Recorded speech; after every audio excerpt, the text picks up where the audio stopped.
মক্কার জমিনে খানা নাই, পানি নাই, বৃষ্টি নাই, ফসল নাই, দুর্ভিক্ষ। এই দুর্ভিক্ষের মধ্যে একজন আল্লাহর গোলাম যুবক একদিন দুদিন প্রায় ৩-৪ দিন হয়ে গেল, খানা নাই। ডানে বামে খুঁজতেছে, খানা নাই। হজের মৌসুম চলতেছে, বান্দা হজও করতেছে, কিন্তু খানার উপবাস, মক্কায় দুর্ভিক্ষ। একদিন বান্দা হোটেল নিজের বাসার থেকে বাইতুল্লাহর পথে যখন যাচ্ছে, বাইতুল্লাহর কাবার আর চতুর্পার্শ্বে তখন এত খোলামেলা ছিল না, এত সুন্দর সাজানো ছিল না। আল্লাহর গোলাম যুবক রাস্তায় চলতে গিয়া বাইতুল্লাহর কিনারায় দেখে একটা রেশমি কাপড়ের মধ্যে কি যেন পড়ে আছে, পোটলা পড়ে আছে রেশমি কাপড়ের। আল্লাহর বান্দা যুবক রেশমি কাপড়ের পোটলাটা দেইখা, রেশমি কাপড় বড় দামি। আল্লাহ কোরআনে বলেন, কিয়ামতের ময়দানে জান্নাতি মেহমানদের আল্লাহ রেশমি কাপড় দিয়া সাজায় দিবে। আল্লাহর বান্দা রেশমি কাপড়টা দেখিয়াও ধরে না, কার না কোন জিনিস ধরিয়া আবার বিপাকে পড়ে যায়। কিছু দূর রেখে আবার বান্দা চলে গেলেন। হঠাৎ মনের ভিতর একটা খেয়াল আসলো। কি খেয়াল? যদি আমি এই রেশমি কাপড়ের অংশটা ফেলে যাই, ভেতরে কোনো মূল্যবান জিনিস থাকতে পারে, কোনো চোর ডাকাত যদি পায় আমানতের খেয়ানত করবে, এটা তো মারাত্মক অবস্থা হবে। আমি আল্লাহর বান্দা মনের নিয়তটা খাঁটি কইরা যদি আমি আমানতের সাথে যেই লোকটা হারায় গেল, যার জিনিসটা হারিয়ে গেছে, তার হাতে পৌঁছাইয়া দিতে পারি, আমি আল্লাহর কাছে অনেক অনেক আমি বরকত পাবো, অনেক পুরস্কার পাবো। এই ভাবনা নিয়া যুবক 3 দিনের না খাওয়া ক্ষুধার যাতনায় বান্দা অনেক কষ্ট করিয়া পেছন দিকে আইসা রেশমি কাপড়ের অংশটা হাতের মধ্যে নিয়ে ডাইরেক্ট বাসায় চলে গেল। রেশমি কাপড়ের অংশটা খুলিয়া ভেতরে তাকায় দেখে সুন্দর একটা স্বর্ণের হার। এমন সুন্দর হার, ওই হারের মধ্যে আবার পেঁচায়া পেঁচায়া 300 মুক্তার দানা দিয়া এক সুন্দর পেঁচানো, সুন্দরভাবে সাজানো। আল্লাহর বান্দা স্বর্ণের হার পেয়ে বড় খুশি, আবার অন্তরে ভয়, না জানি আবার আমার হাতের থেকে এটা খেয়ানত হয়ে যায়। আল্লাহ তুমি যথাযথ পৌঁছায় দেওয়ার রাস্তা খুলে দাও। এরে নবীর উম্মতের দল রেশমি কাপড়ের মধ্যে স্বর্ণের হার পাইল, আবার 300 মুক্তার দানা দিয়া পেঁচানো, ঘরের মধ্যে হেফাজতে রাইখা এইবার কে হারাইলো, হারানো ব্যক্তির তালাশে ঘুরতেছে মক্কার ভেতর। হঠাৎ করে আওয়াজ পায়, কে যেন ডাক দিয়া বলতেছে, আমার একটা স্বর্ণের হার হারানো গেছে, কেউ যদি পাও আমার হাতে দেওয়া। পাগড়িওয়ালা ডাকে আর বলে, আল্লাহর বান্দা যুবক পাগড়িওয়ালার কাছে গিয়া বলে, হযরত কি হারানো গেছে? বলে স্বর্ণের হার। কেমন? বলে রেশমি কাপড়ে পেঁচানো। আর কি? বলে স্বর্ণের হাতে মুক্তার দানা লাগানো। বলে আমার সাথে হাতটা দেন, আমার সাথে চলেন। বুজুর্গ পাগড়িওয়ালাকে নিয়ে নিজের বাসায় চলে গেলেন, স্বর্ণের হার রেশমি কাপড় সহ তার হাতে দিলেন। কয় দিনের না খাওয়া? 3 দিনের না খাওয়া। 500 টাকা রাস্তায় পাইলে ছাড়ে না বাঙালি। এত বড় দামি বয়ান আইসাও আর একজনের মোবাইল চুরি করিয়া মুসলমান বাড়ি যায়। ওই যুবক 3 দিনের উপবাস। ওই পাগড়িওয়ালা বলেছিল যে আমার হারানো হাতটা ফিরায় দিবি, তাকে আমি 100 টাকা দান করে দিব হাদিয়া। যুবক মালটা তার হাতে আমানত দিয়ে এবার বিদায় নেয়। এখন বুজুর্গ বলে হাদিয়া নেও। বলে আমি এখন এর বিনিময়ে হাদিয়া নিব না, আমি চাই আমার আল্লাহ দিবে। বলে হাদিয়া নেও। বলে না, হাদিয়া হিসাবে এই মুহূর্তে নিব না। 3 দিনের না খাওয়া, হাদিয়া দেওয়া সুন্নত, নেওয়া সুন্নত। তারপরও যুবক নিলেন না। তাকওয়া কার ভয়? हर के दारत खौफ हक दर दिल मदम जन्नतुल मअवा देहद उरा मकाम। বুজুর্গরে হাতটা দিয়ে চলে গেল।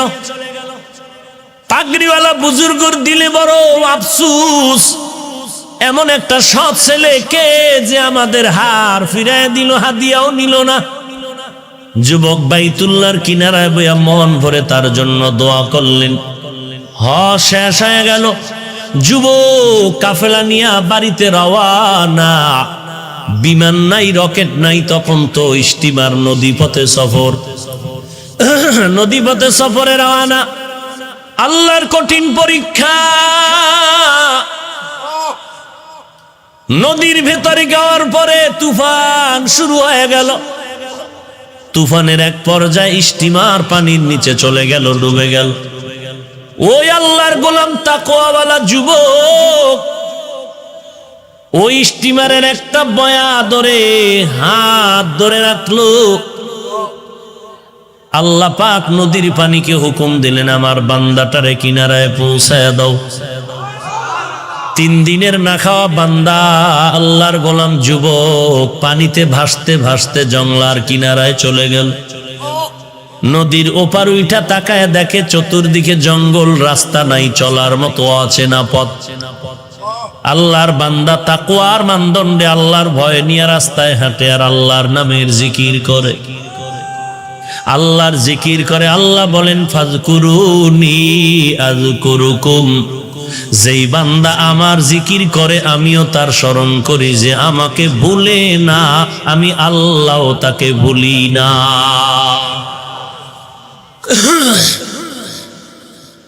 আল্লাহর বান্দা জংলার কিনারায় হাঁটতেছে হাঁটতেছে, রাস্তা নাই। কিছু দূর গিয়া দেখে জংলার মাঝখান দিয়ে একটা সরু পথ। যুবক আল্লাহর গোলাম ওই পথ দিয়ে হাঁটতেছে, দেখি কোথায় যাইতে পারি, অচেনা পথে চলতেছে। হেঁটে হেঁটে ভিতরে গিয়া তাকায় দেখে আল্লাহর ঘর, একটা মসজিদ দেখা যায়। আল্লাহর বান্দা মসজিদে ঢুকলেন। নামাজের সময় হয়ে গেল, বান্দা নামাজ আদায় করলেন। নামাজের পরে বান্দা বসে বসে আল্লাহর কোরআন তেলাওয়াত করে। আল্লাহকে পাওয়ার জন্য যত মাধ্যম আছে এর মধ্যে গভীর মাধ্যম হলো 2টা। 1 নম্বরে নামাজ, 2 নম্বরে কোরআন শরীফের তেলাওয়াত।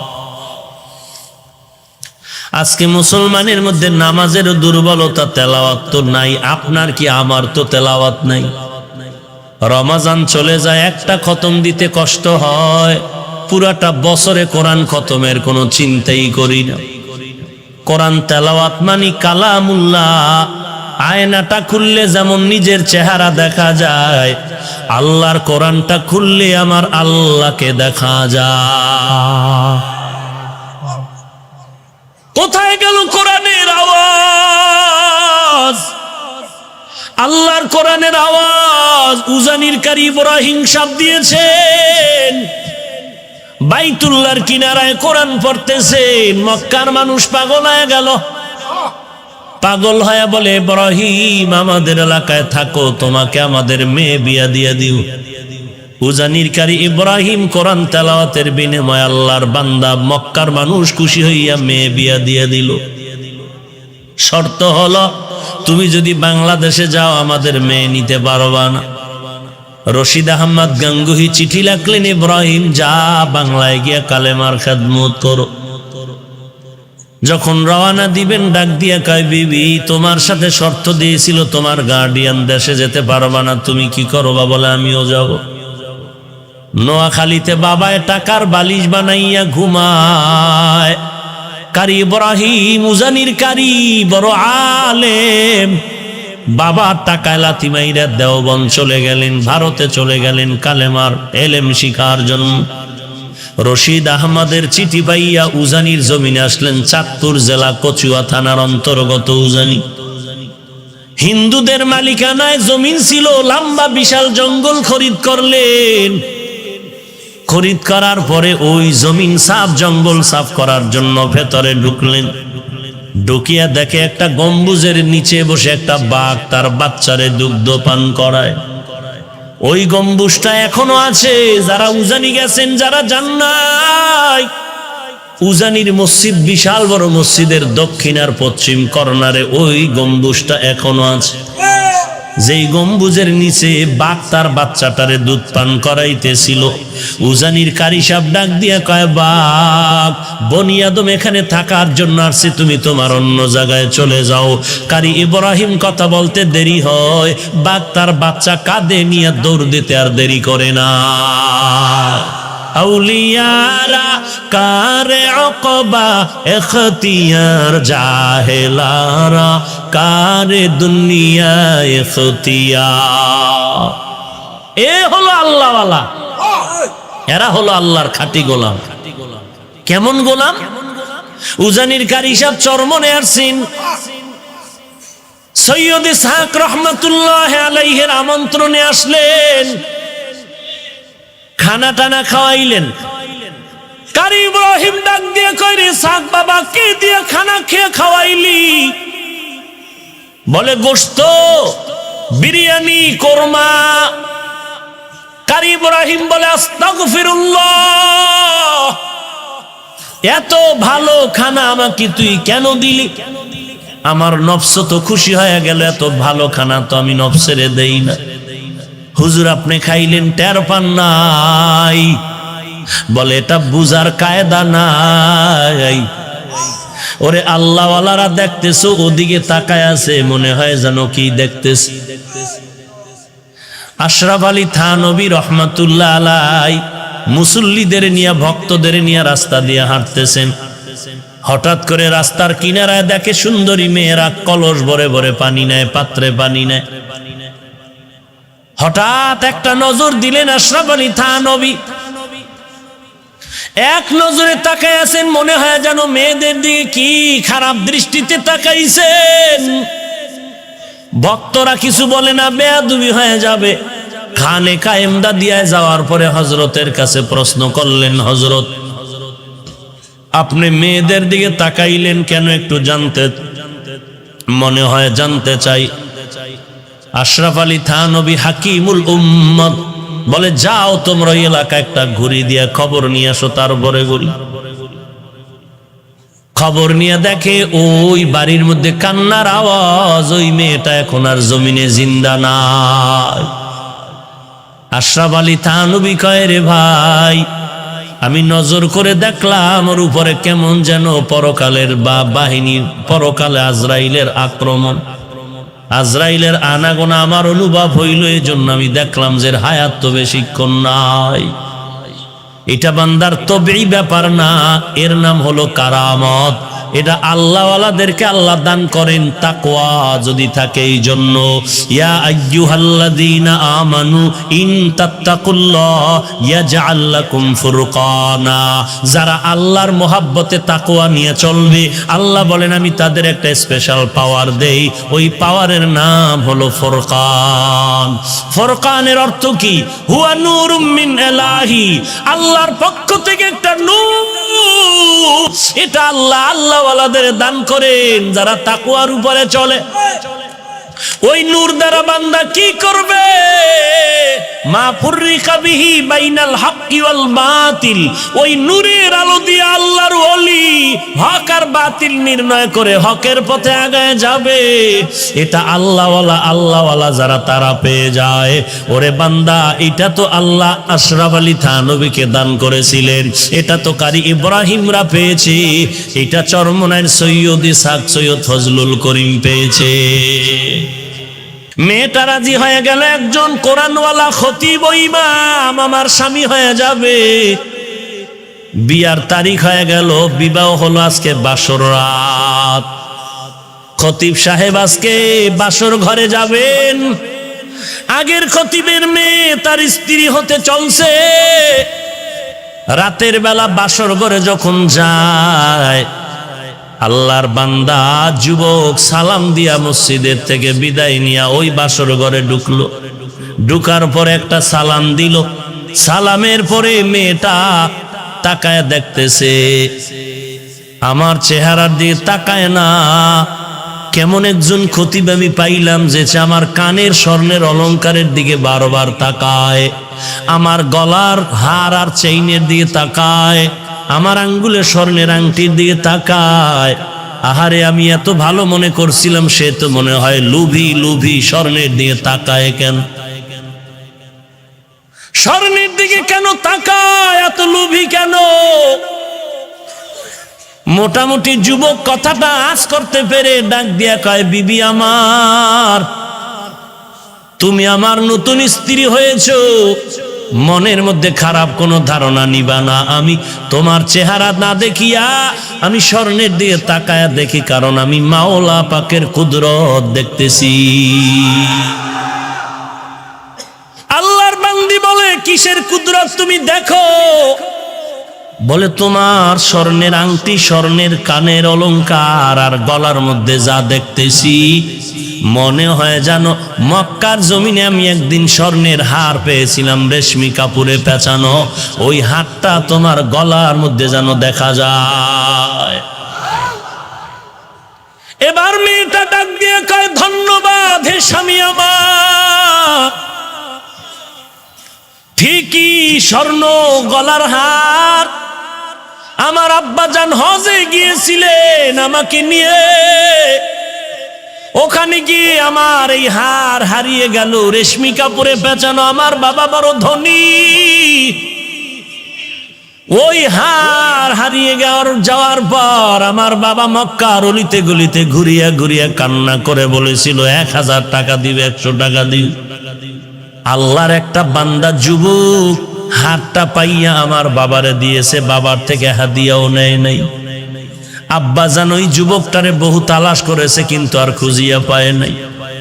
কয়েক মাস আগে আমার বাবা ইন্তেকাল হয়ে যায়, এই সময় আমার হাতটা ধরে বাবায় কান্না করে বলেছিল, এরে মা, তোর মতো একটা দিনদার স্ত্রী, একজন মেয়ে আমানত আমি কার হাতে রেখে যাব পাইলাম না। তবে আমার দিলের তামান্না, ওই মক্কার ওই যুবকটারে যদি পাইতাম, আমি তোরে তার হাতে আমানত দিয়ে দিত। ওই মক্কার ওই আমানতওয়ালা যুবকরা যদি পাইতাম, তোর মতো বান্দিটার আমি তার হাতে তুলে দিয়ে যাইতাম। আমি ওই যুবকের পাইলাম না, যে আমার হাতটা পাই আমার হাতে দিয়েছে, হাদিয়াও নেই নাই। আমার বাবা আমার হাতটা ধরিয়া কান্না করে দোয়া করিয়া মরিয়া গেছে। আমি ওই দিন থেকে মাওলার দরবারে সিজদায় পড়ে কান্না করেছি, মালিক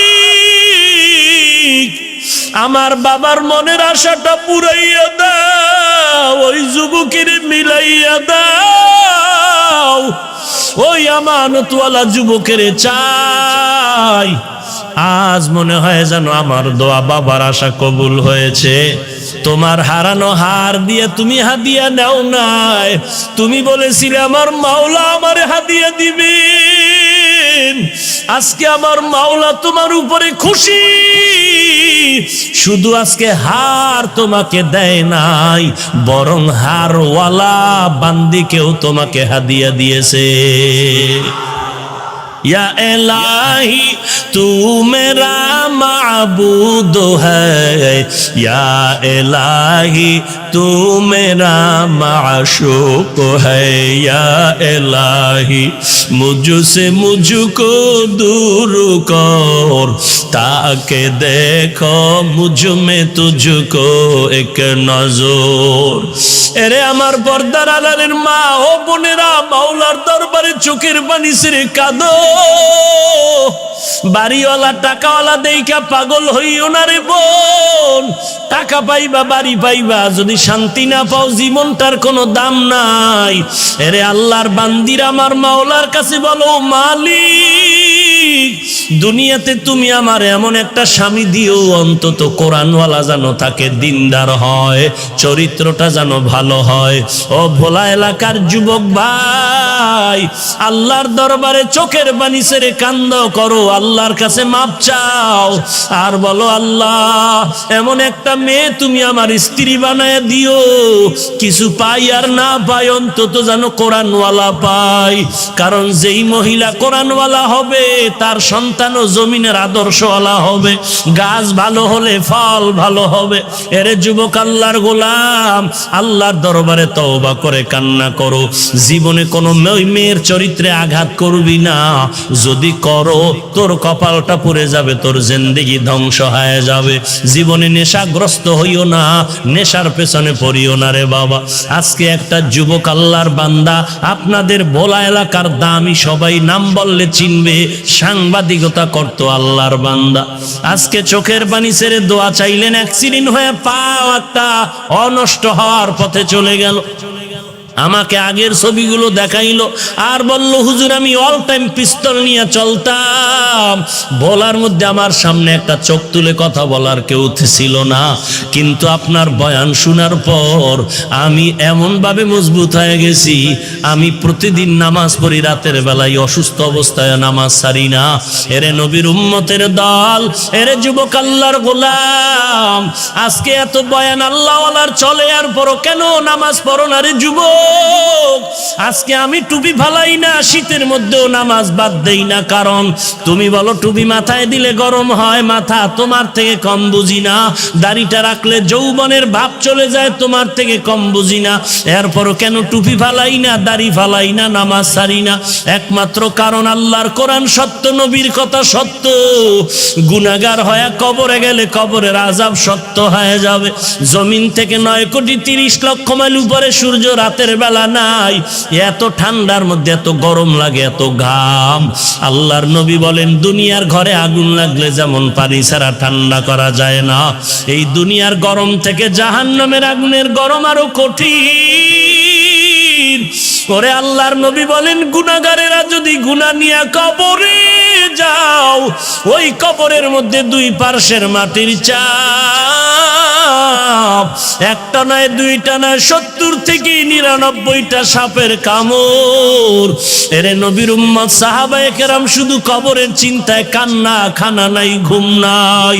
এরে যুবক আল্লাহর গোলাম, হাতের মধ্যে একটা বেতের বাড়ি দিলে সহ্য করা যায় না, গুনাহ নিয়ে কবরে গেলে মাটির চাপ কেমনে সহ্য করবা? আল্লাহর দরবারে তওবা করো হে মালিক।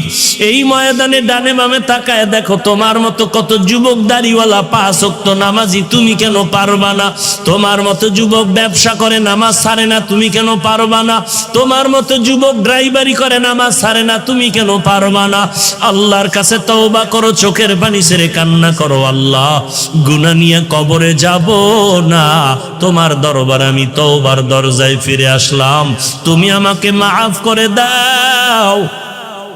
জীবনে আর নামাজ ছাড়বো না, জাহান্নামের আগুন সহ্য করতে পারবো না।